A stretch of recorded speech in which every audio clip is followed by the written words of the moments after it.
नमस्कार, आदाब। आपके साथ मैं हूँ फराज। उम्मीद करता हूँ आप अच्छे होंगे।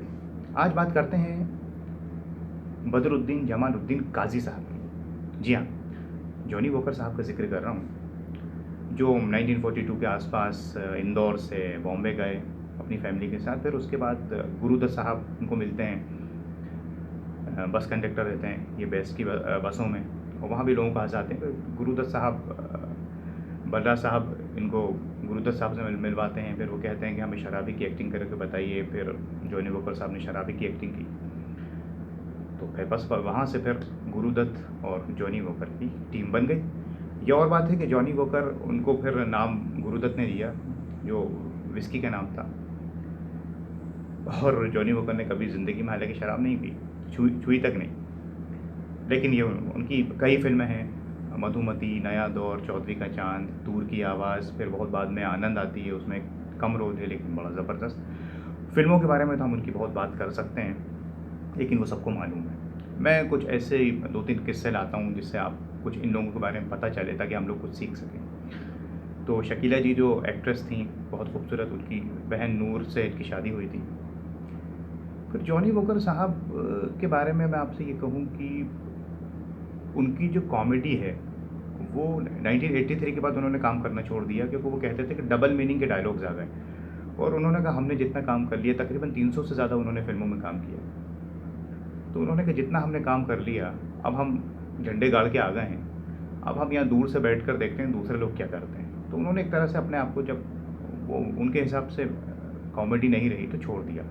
बहुत बाद में कमल हसन ने उनसे कहा, चाची 420 में उन्होंने काम किया, क्योंकि उन्होंने बहुत ज़्यादा कहा कमल हसन ने, तो फिर वो उन्होंने एक फ़िल्म की थी। तो इस तरह से, और गुरुदत्त साहब से उनका बड़ा जुड़ाव था, तो एकदम से उनकी डेथ हो गई तो ये बड़े टूट गए थे। फिर दिलीप कुमार साहब वगैरह ने इनको काफ़ी हौसला दिया।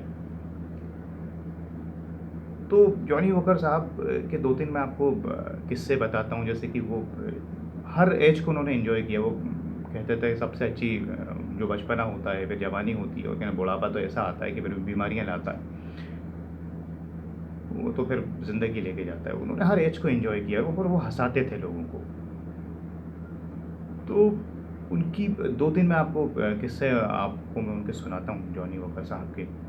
तो आपको भी अंदाज़ा होगा कि वो किस तरह की उनकी शख्सियत थी।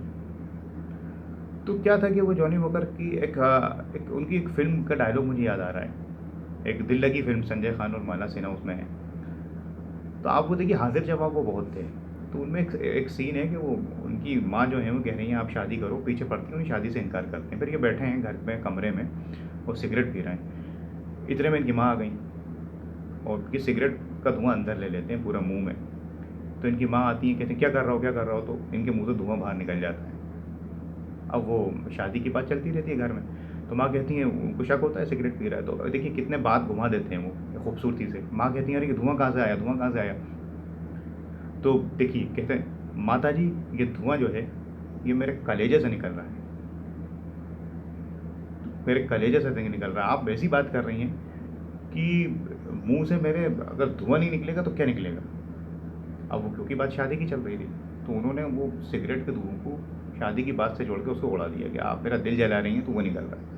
ये हाजिर जवाबी फिल्मों में भी, और अबरार अलवी साहब के भी बहुत करीब थे। वो जो डायलॉग लिखते थे वो 90% वो चेंज ही नहीं होता था। खैर, तो इस तरह की बातें हैं जॉनी साहब के बारे में। एक उनका वो एक रेडियो पे प्रोग्राम आता था, तो वो सवाल जवाब होते थे, लोग उनसे क्वेश्चन करते थे, आंसर देते थे। तो एक साहब ने कहा मेरी जो वाइफ है वो बहुत लंबी है मुझसे और मैं कद में छोटा हूँ, तो हम लोग जहाँ भी जाते हैं, सड़क पर, प्रोग्राम में, पार्टी में, तो हमें बड़ी शर्मिंदगी लगती है, हंसी उड़ाते हैं लोग। तो जॉनी वॉकर साहब ने कहा कि भाई तुम तो बड़ा खुशनसीब मर्द हो, दुनिया के सबसे खुशनसीब हो। कहते हैं वो कैसे। कहते दुनिया भर के जो मर्द होते हैं वो अपनी बीवी से, क्योंकि लंबे होते हैं, तो सर झुका के, आँख झुका के बात करते हैं। तुम तो छोटे हो, तुम तो पहले ऐसे मर्द हो जो सर उठा के बात कर रहा हो, और तुम्हारी बीवी, तुम्हारी जो वाइफ है वो तुमसे सर झुका के बात कर रही है, तुम तो खुशनसीब हो। तो वो देखिए हाजिर जवाबी उनकी, और वो फ़ौरन इस तरह की कई कई उनकी बातें हैं जॉनी वॉकर साहब की, कोई एक दो नहीं, बहुत सारी हैं। खैर वो फ़िलहाल एक आखिर में एक बात और उनकी आपको बताता हूँ मैं। जो वो कहा करते थे, सादा इंसान थे और अल्लाह में बड़ा उनका यकीन था। तो वो ये कहते थे कि दुनिया में सबसे कामयाब आदमी वो है जिसको वक्त पे नींद आती है और वक्त पे खाना मिल जाता है। अगर उसकी खुराक ठीक है, वो नींद से सही आ रही है, तो वो बड़ा खुशनसीब आदमी है। यही वजह है कि 1966 के बाद उन्होंने फ़िल्मों में काम कम कर दिया था। अपनी फ़ैमिली को पहले वो 17-18 घंटे काम करते थे, बाद में 7-8 घंटे काम कर दिया और संडे को तो टोटल उन्होंने छुट्टी ले ली।